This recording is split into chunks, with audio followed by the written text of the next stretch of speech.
Hey, friendo, Steve here. And Larson. And welcome back to the Steve and Larson Pro Wrestling Podcast. No, you do not have to adjust your screens. Larson is in my house here to do the podcast. Why are you here? I just decided to show up. I came uninvited because I had nothing better to do. No, my power was out at my house. You're like, I got you a plate for Mother's Day, and that allows me now to journey into your house whenever Open you invitation. Anyway, so you lost power at your house? Yeah, and then as soon as I sit down here, it came back on. That's how it always happens. That's how it always happens. Every time. Yeah, I know. Anyways, it's good to have you here. It's not, Don't lie doesn't to the happen people. very- Don't lie to the people. Look, man, I like my routine. So I as know. soon as we're done, let's just get through this. All right, 20-minute show, everybody. No, I mean, honestly, like I would not actually mind going back to an in-person setup, but I'd have to like change. It doesn't work in the impromptu. Like I got to change everything to make it like a really good. I know. Like I'd love, so many people have those great kind of like 3 camera setups where Yeah. it's like you get this shot and then a close up on me, Yeah. close up on you. Yeah. Somebody's, editing You the got thing in someone real doing time. The board there, yeah. But we ain't got somebody. We don't have somebody. You can ask Hilton. Do you want to do that? It'd be a better show. I mean, it's a necessary evil, so be it. Yeah, okay, well, maybe. Anyways, that's for the tomorrow to think about. Let's talk about today. John Cena. How long is he going to be champion in the WWE? According to Fightful Select, might be till the summer, through the summer. Through the summer. So the site reported this over the weekend, quote, those that we spoke to claimed that John Cena's title reign was to continue into the summer. Into the summer. So the summer, of course, is June 21st till September 20th. Is it that late? September 20th? Yeah, well, the first day of fall is end of Gee September. whiz. That's the that fall makes sense. solstice. That makes sense. No, equinox. There you go. Equinox. The spring equinox in March. You look fall. green screened. I do. I'm really not here. You're a hologram. I am a hologram. Not to be confused with the rest The of the hologram. Yeah. Not the hologram, a hologram. Anyway, sorry. Go continue. Anyways, this kind of falls in line. What our thinking was that the minimum John Cena would probably have that title till SummerSlam. Yeah. And so, this isn't surprising All at right. all. Well, let's do this, man. Let's book out. I've got written down right here. I mean, Not written literally, down. there's only 2 shows the rest of the year. I feel like John Cena can lose that title in the 2 stadium shows they have left. SummerSlam or at Survivor Series in November. All right. Well, here, let's do this. We know right now that Saturday night's main event, May 24th, that's going to be R-Truth. In Tampa, yes. They've set that one up. All right. Next up, NXT Battleground, He May will not be 25th. performing on that show. Not one of his appearances. The WWE Draft 2024. I'm just looking at a 2025, actually. Oh, Worlds Collide. That'd be pretty awesome, but I don't anticipate him being involved in that No show. Cena versus Pagano? Cena versus Alberto Del Rio again. All right, Money in the Bank, June 7th. It's going to be in the Los Angeles area. I mean, it'd be cool if it was Phil, if it was CM Punk, given what happened at Money in the Bank 2011. Yeah. Um, Here's the thing. This is one thing to consider because somebody, I don't know who, was saying, wouldn't it be cooler if they booked the Chicago venue for the Chicago for CM Punk versus? Here's a problem though. Every premium live event for the rest of the year, with the exception of one. is it Bad Blood? Well, Bad Blood isn't even on here yet. Yeah. So maybe Bad Blood. But that's not even on the agenda yet. There's a Saturday night's main event in mid-July. Oh, that one I think is going to be in Atlanta. Oh, they already have that. But we got a story later on saying that it's going to be in Atlanta. So. Okay, all right. Obviously, Clash in Paris. It's going to be just outside Paris. Yeah, in So, an arena. In an arena. Yeah, you're intent on it being a stadium. Oh no, we're just talking about Punk right now. Yeah. Yeah. Okay. We'll talk about this Crown Jewel here in a second. They could do Crown Jewel, I guess. Yeah, they could. And then Survivor Series in San Diego. that's late November. I don't know when he's going to lose the title. It's either SummerSlam or it's Survivor Series. It's going to be one of the stadium shows. You think so? Yeah. I could see it being SummerSlam. Because they're already teasing his return to being a good guy. Yeah, they did that after the camera stopped. The cameras continued after the show ended. He's got the post-heel turn clarity now. He does. He's like, I've done it. Maybe I shouldn't have done this. Exactly. So let's talk. All right, if it's not CM Punk at Money in the Bank, who is it? Who else on, let's say, SmackDown? Not that it has It's to in be. Los Angeles, too, so it's like, what are they going to do? Like, I don't know. Who's from LA? Like wrestlers? Yeah. I mean, you could do like what? Rey Mysterio is from San Diego. Yeah. You know. But then they have Survivor Series later in the year. That could be Rey Mysterio. Well, depending on John Cena's good guy, bad guy status. That's true. They'll probably Survivor Series. I could see them doing. Okay, so it's not really billed as war games. It's so, not. No, yeah. they're not doing war games. I don't know how they'd be able to do war games at a stadium. Let me ask this: what would you? Yeah, Punk makes sense. Punk makes sense. Who should be his last one? Because there's a rumor, or it's been reported by like some local, I think, station in Boston. Maybe, I don't know. It's been reported that like they're going to do a John Cena December thing in Boston. Yeah, the TD Garden. TD Garden. Yeah. Who should his last match be against?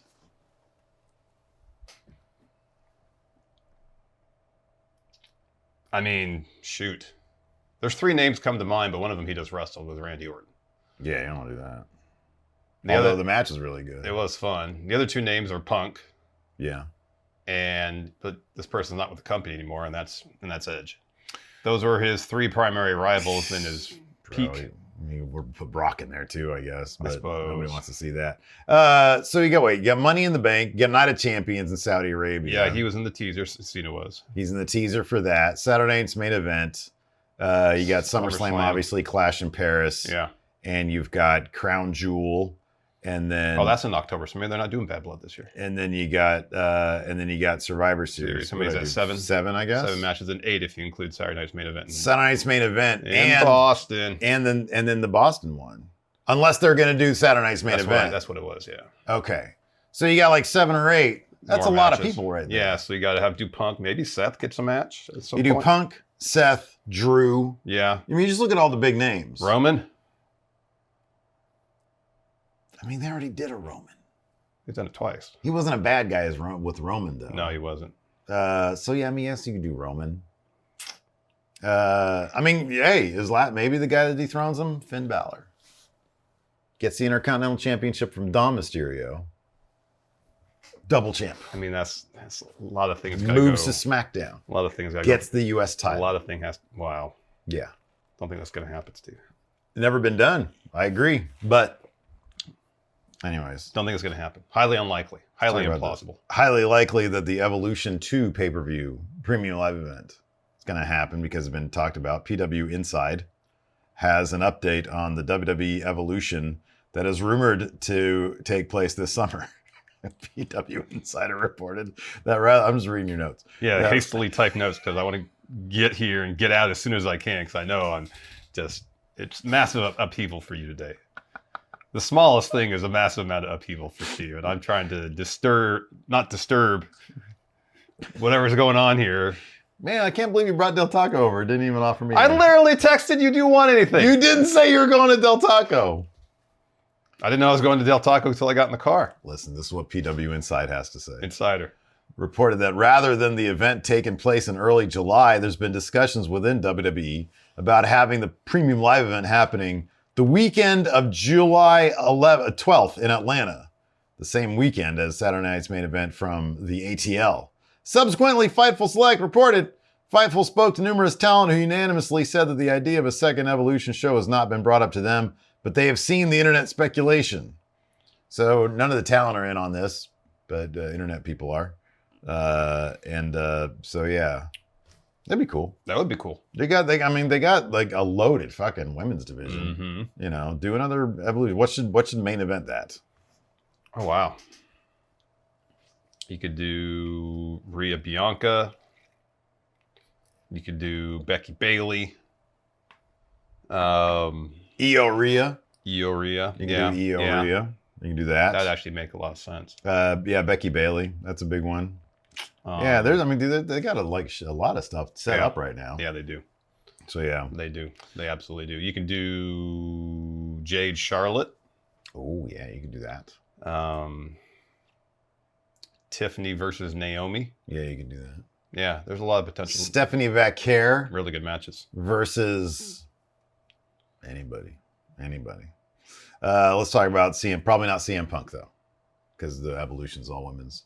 CM Punk not going to be there, but maybe. I'm not going to read this first line. That first line was just to make you laugh. I was going to say, I'll say it. Who's ready to suck some Saudi blood money? Phil Brooks I mean, it's your line. Why don't you read it? might be going to Saudi Arabia after all. After he called out The Miz. Do you remember when he was on backstage, Miz talked some shit? And then so CM Punk, of course, in true CM Punk fashion, disproportionate response. Yeah. Said, why don't you go suck some Saudi blood money, dick? Yeah. And it's like, wow, bro. Yeah. That was a lot. Yeah. Anyways, he might be suckling at that Saudi blood money thing. Because during the Backlash Premium Live event, we got a little teaser for Night of Champions. Yeah. Coming to you from Saudi Arabia. And then at the very end of this trailer, Yeah. you got a little shot of Phil winking into the camera, Yep. saying, what's good? And so when talking about the Night of Champions teasers, this is what those other guys, Dave Meltzer, had to say. On the Wrestling Observer Radio, these transcripts come to you via Cultaholic. Wrestlers technically have the option not to go, but there's a lot of pressure to participate. Punk once said he'd never go, but people say a lot of things. Yeah, I actually did the Meltzer impression this time. I did a little bit of Meltzer for you because When you're feeling it, you can do it. But if you're not feeling it, that's like the one thing you basically refuse to do. My Meltzer exclusively happens when I'm out on a walk. Every once in a while, like it's really good when I'm out there. That's interesting that you're just walking. You're just out there walking and then you start talking your Meltzer voice and people passing by is like, why is this guy talking like Dave Meltzer? They're like, God damn, he sounds exactly like those other guys. Yeah. That's a crazy good impersonation. Why is he talking to himself? Yeah. First of all, but wow, that's a really good Dave Meltzer. And also, he's crazy. So yeah, this is a lot of people since Punk came back has been like, oh, he can't be champion because he's not going to go to Saudi Arabia. Au contraire, money talks. I feel like let me suggest this. When Sammy went, I feel like the sort of ethical cloud lifted off of the Saudi thing for probably certain wrestlers if they were like, I don't want to do this. Like Sammy it was kind of a unique situation, but like the way they document his journey to Saudi Arabia is done in such a manner that I feel like a bunch of wrestlers would probably be cool with it. Yeah, it's interesting.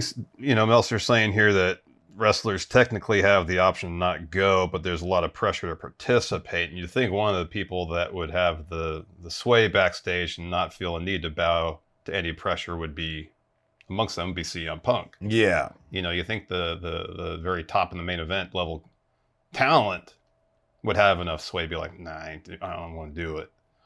So I don't know.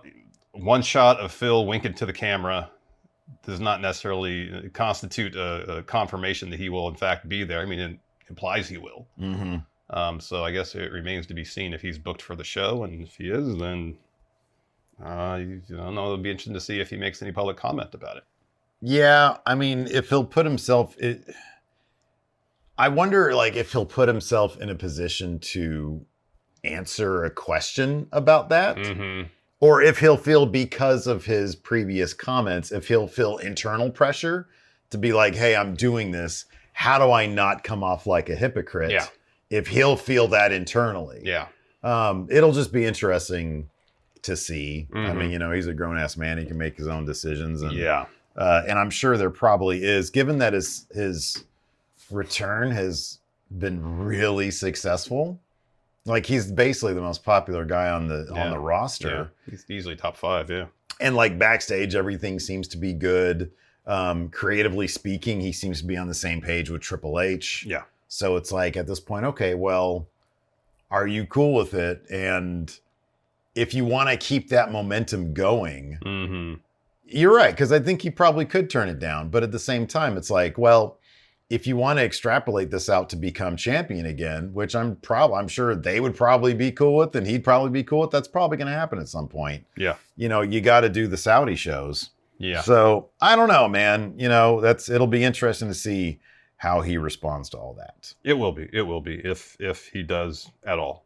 Yeah. It could just be a thing where, he does the show and it's just carry on as business as usual, Yeah, right. Who knows if he's even going to make any sort of public comment about it. Yeah, right. No idea. Yeah. No idea. Remains to be seen. Remains to be seen. We also had news this past week of ECW Hardcore original Sabu, Terry Brunk, passing away. It was less than a month ago that he did his retirement match there in GCW. Mm-hmm. That dude looked like he still had a pep in his step, though, man. He was taking a lot of crazy bumps. Well, that's how Sabu always wrestled. Yeah. I remember when we moved down to LA, you, me, and Jeff, when we started going to college when we transferred to Cal State Northridge in late 98, in August 98. Yeah. Like, ECW didn't run like on television here, or if they did, I didn't know about it. Yeah. But I remember coming home late one night, and you, me, and Jeff, like, we turned on the TV, and ECW was on. We had heard about it, but like I had never seen any of it. And I'm almost positive that it was either on that show or when we turned it on, it was in the middle of an RVD Sabu tag team match. Yes. I don't know who they were fighting. I don't remember either, but yeah, that's the spell when they were tagging together. And so, yeah, very early our exposure to ECW in terms of watching it firsthand, it was RVD who left the huge impression, but also Sabu, because he wrestled with a reckless abandon that was not common even in ECW. Certainly not on WCW or WWF at the time. Yeah, I just remember there being a whole lot of barbed wire whenever he was involved with anything. Yeah. It's like, oh god dang, this guy's crazy. And so, you know, it's 60 is really young to pass away these days. But given the way he wrestled and, you know, seemingly what, you know, his outside of the ring life was like, it's not terribly shocking, but 60 is young. Yeah. So that's pretty sad. I know that he had a lot of fans out there. So yeah. Anyways, you want to answer some questions? Let's answer some questions. Speed running this episode today, man. Yeah. Well, we got a bunch of questions here. We can take our time. We'll take our time with the questions. Take your time with the questions. Roman the Analyst says, remembering the Enforcer this weekend, the greatest friendo. Yeah. It was May 9th that he passed away 2 years ago. And I'm sure we have plenty of people who joined us over the past 2 years. You know, maybe your first exposure to the Steven Larson Pro Wrestling podcast, Going in Raw, the Friendoverse, whatever, has been in the interim. But back in the day, from about 2020 until he passed in 2023, he was a fixture here on the show. He would be the third man on our watch-alongs. Mm-hmm. He would sub in whenever we needed like a guest host. Mm-hmm. If I was like, I got family obligations. Yep, or same here, yeah. Enforcer, you're tagging in. Yep. And he passed away. Yeah, it was 2 years ago, 3 days ago. And I know we both miss him greatly, and immensely. To this day, like there'll be shit that happens where I'll just think about the Enforcer and what his response will be to it, and I'll just start cracking up because, God, there was something that happened, and maybe it was in chat the other day. I think it was because like people were dogging something at Backlash. Yeah. I remember you made a comment during the live stream about, and like I just know that you know what it was? When they showed, and you know I'm right about this, when they showed Lyra Valkyria's fiance. Oh, yeah. And, you know, dude apparently is a big deal in the independent wrestling scene, and he's a phenomenal wrestler and everything. And, but, you know, as presented there, you know, he had the glasses on, and I could just hear Enforcer with like, look at that nerdlinger. Yeah. Yeah. What's up, Poindexter? Yeah. I could just hear him saying something like that. Yeah. And breaking open the seal of like, you know, inappropriateness. I know he would have something to say about that. So I don't know, but in the most good-natured way possible. Yeah. Oh boy. And that laugh of his, I miss it so much. Oh, I know, me too. Ryan Big Dog Hansen says, who is most likely to be Mr. and Mrs. Money in the Bank?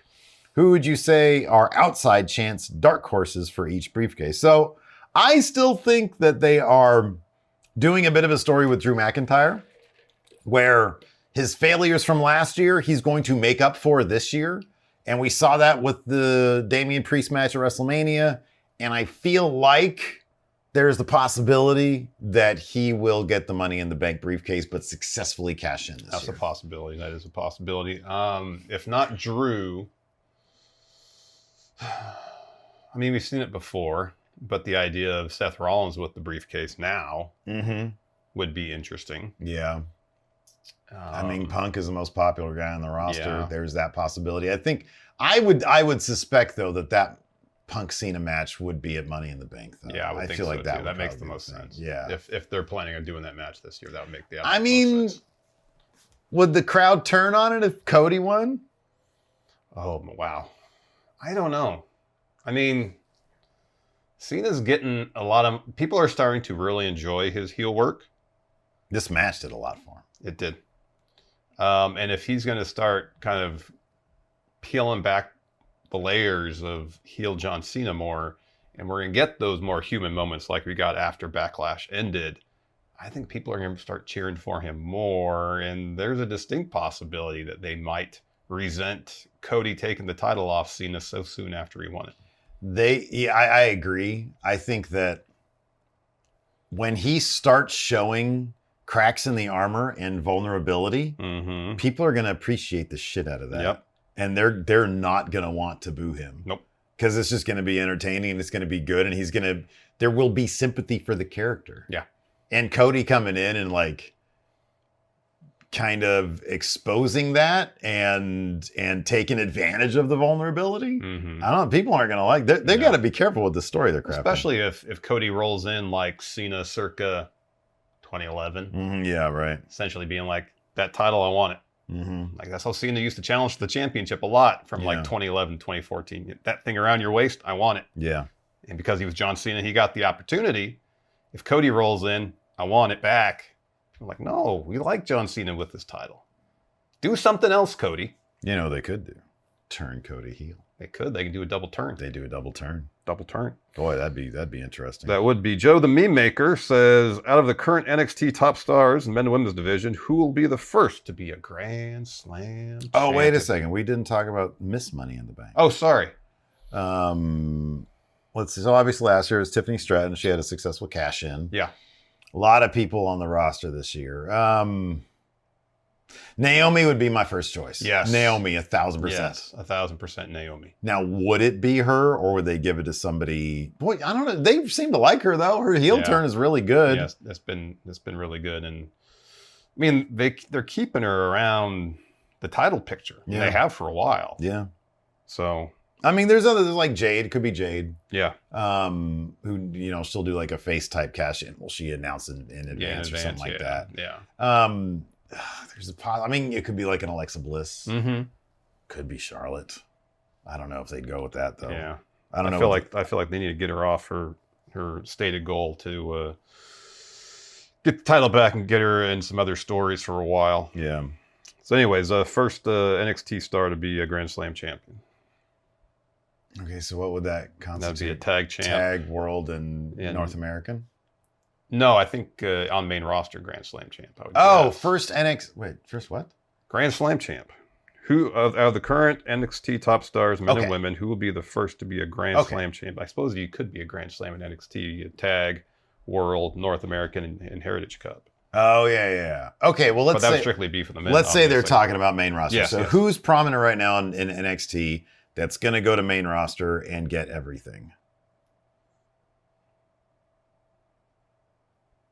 Obviously, Julia and Roxanne kind of have a leg up because they're operating as a tag team kind of right now. Yeah. So like they could get those tag titles off of Liv and Raquel. But like prominent names, it's not like for example, I don't know if Oba Femi is going to come to main roster and go after a tag championship. You know what I mean? Anytime soon, no. Like I wonder if they're going to start booking those top stars immediately in kind of more top star roles. I mean, Carmelo could, but Carmelo's not in NXT right now. Yeah. But like Carmelo's kind of starting over at the bottom right now. Yeah. So like he could. But in terms of people that are there right now, you'd have to look at the women's division, really. I think so. Because I think outside of Oba and Trick, I don't know if there's anybody. Maybe Ricky Saints. I don't know if there's anybody in NXT that I could see right now and be like, there's a good chance they'll be world champion on main roster. Yeah, Ricky. I would be kind of surprised if Ricky would be, to be honest with you. Oba and Trick, yeah.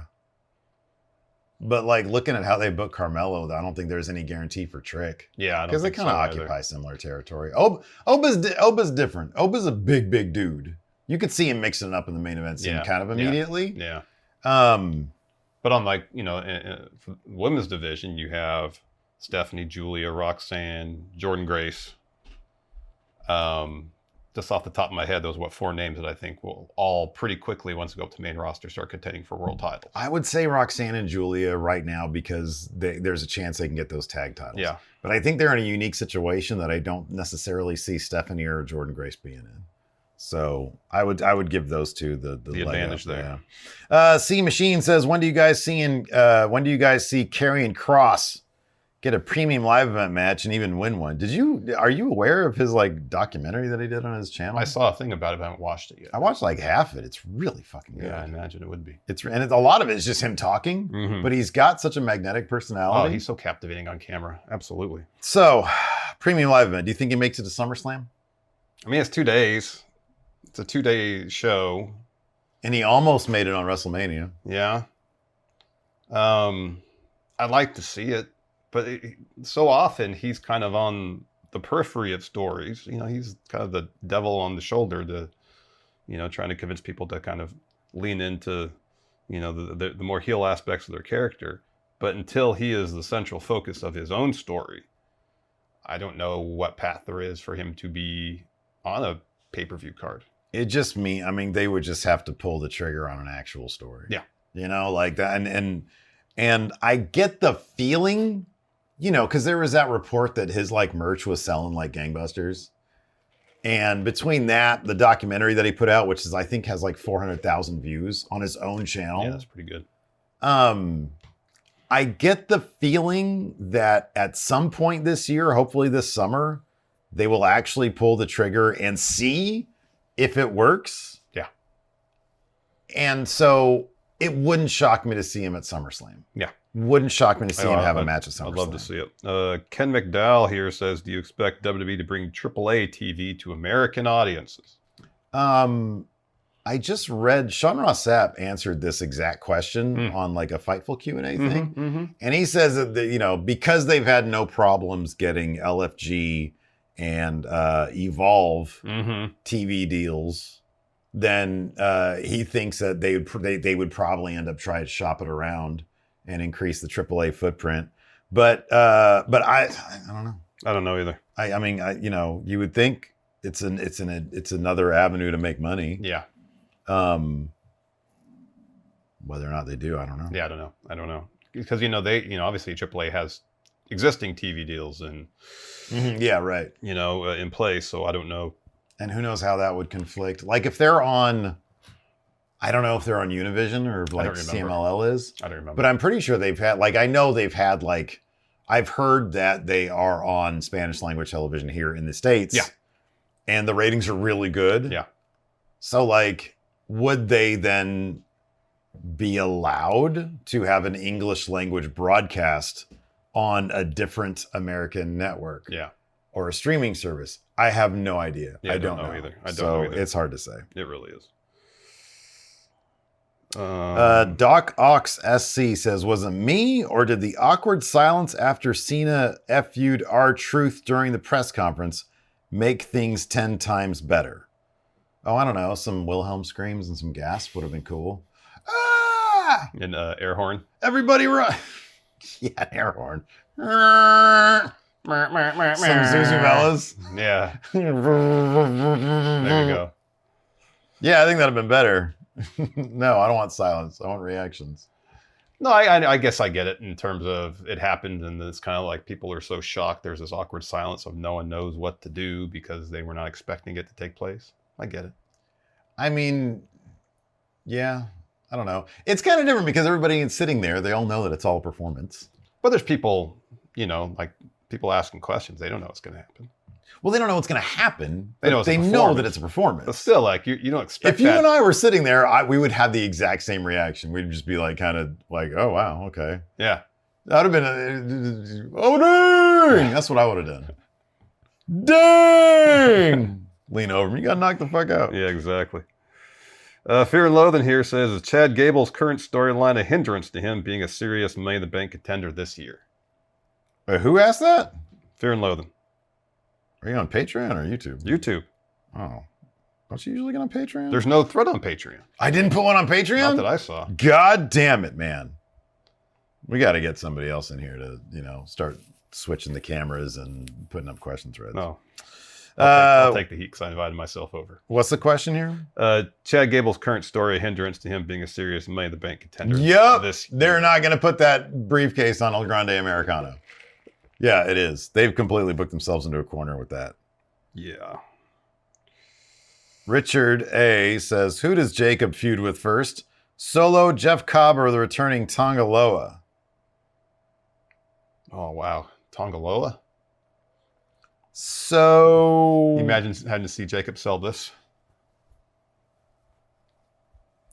I feel like it'll probably be Jeff Cobb. Like, the whole thing is going to be a feud with Solo, but Jeff Cobb is kind of his dude. So he's proxy at first, but eventually it's going to be Jacob and Solo. Let me ask you this. What? Who has... They're not... I don't think they can do the same thing with Jeff Cobb that they did with Jacob Fatu. Agree or disagree? Yeah, I agree with that. Jacob is the next level, isn't he? Yeah. Yeah.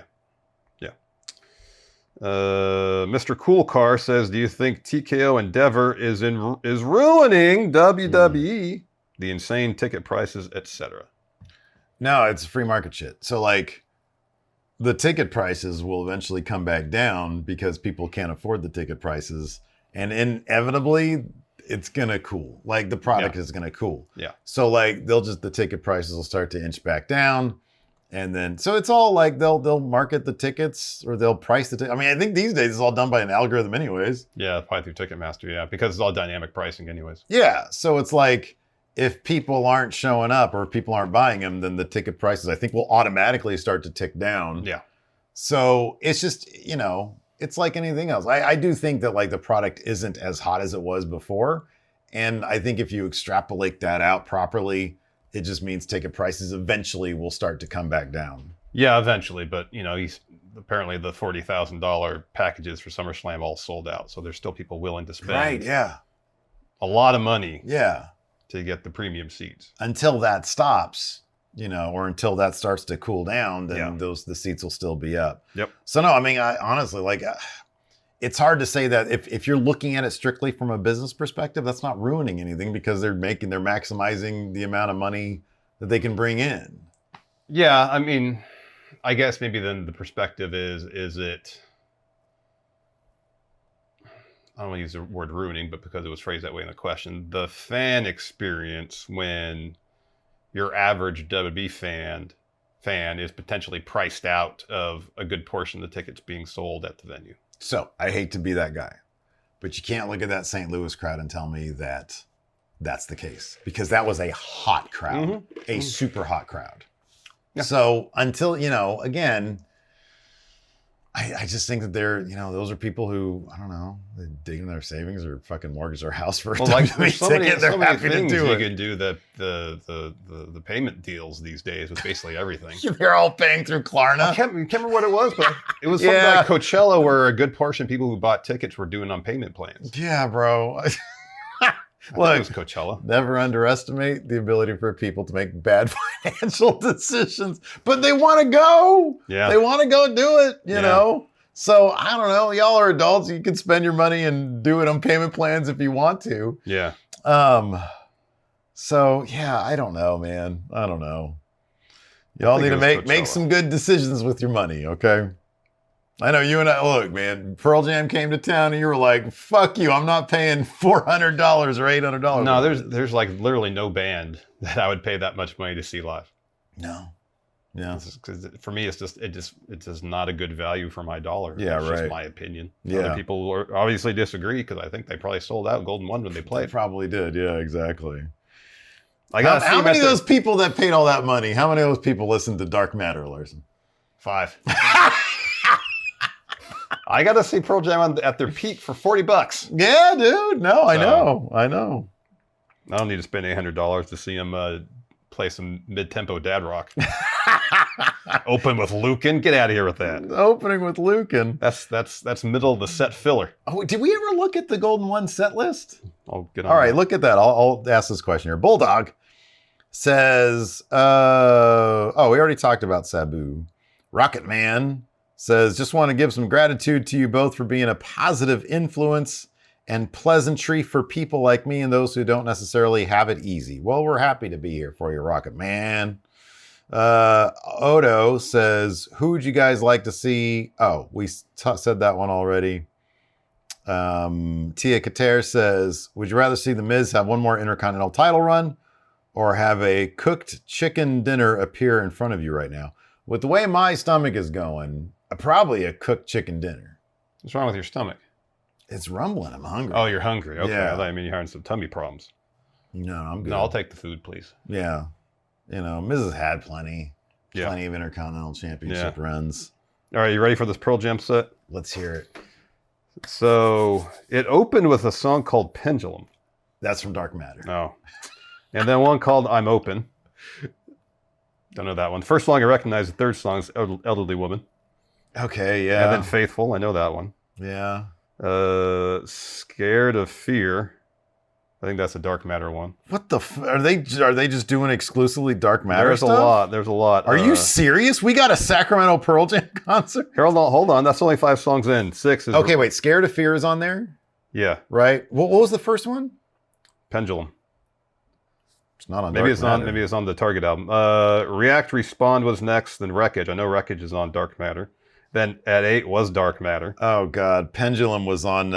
It was on the titular Pearl Jam. Oh, all right. Yeah. Garden made his tour debut in the Sacramento show. Good, we didn't go to that. They ran Garden just for you. That is funny. I just knew that. This is the most anti-Steven Larson set Really list is. I've ever heard. Lucan at 10.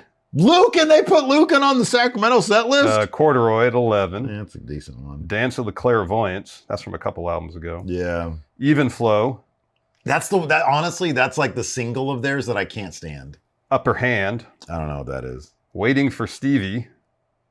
Running. That's Dark Matter. Light Years. I don't know about that one. Better Man closed the initial set. I'll be honest, that sounds horrible. Next, they did a Tom Waits cover, Picture in a Frame. Okay. Jeremy. Okay. This is the encore. Black. Okay, I'm cool with that. Do the Evolution. That's all right. Alive. That's a good one. Porch. I like Porch. And then Setting Sun. I don't know what I Setting don't know Sun what is. Setting Sun is. That was the set list. You see somebody in the comments call this out for being fake Pearl Jam fans? It's fine. But here's the thing about that is like, yeah, because everything they did after like 98 or 2000 or so, Was there any sort of additional explanation about what makes us fake Pearl Jam? basically because we're not up to speed on their shitty material. Which I'm like, yeah, no, you're right. You're absolutely right. If you're talking about the complete width and breadth of Pearl Jam's catalog, I am not like half those songs. Like, I don't know what that is. Yeah, I'm not a fan of anything they've done after pretty much Yield. Which has been, that's 30 years. Basically. That was, I think, 90. It's 97? No, 96? it was after. We were living in LA. They released Yield. Really? 98 then? Yeah, I think it was 98. I thought Binaural was 98. Was Binaural 2000? Maybe. Okay. Well, in any event. No, you're right. Like, I like their first 4 albums. It's kind of it. Yeah, if that makes me a fake Pearl Jam fan, Then so be have it. at it. So be it. Doesn't bother me. Let's see here. I saw that one. Oh, wow. The Mr. Chowda says, when is Dan Lambert coming to WWE and who should he manage? That's a random question. Yeah. Mm-mm. I don't miss him now that he's not in AEW.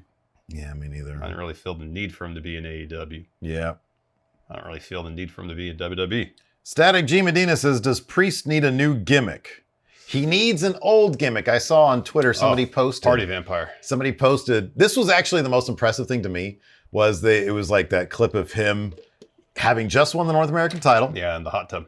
And he walks backstage, and I think Brandy Lauren and I forget who else was like, random, groupie, I guess, in the hot tub. Yeah. The most impressive thing is, because, hot tubs, like, you have to be careful getting into those things. Yeah. They're so slippery. Yeah. He just like stood on the ledge, jumped right in. Yeah. Feet first. He's a pro. Yeah. He can tell he hot tubs. He knows how to hot That tub. Damian Priest was so much more interesting than anything he's done since. How many minutes did we spend debating who and what his character was? Yeah, a lot. A lot. Did he just like the party? Was he a vampire? Was he a vampire? Was he a party vampire? Was he a party vampire? That liked archery too? Right, it was an archer enthusiast. Was he an archer who Yeah. liked the party?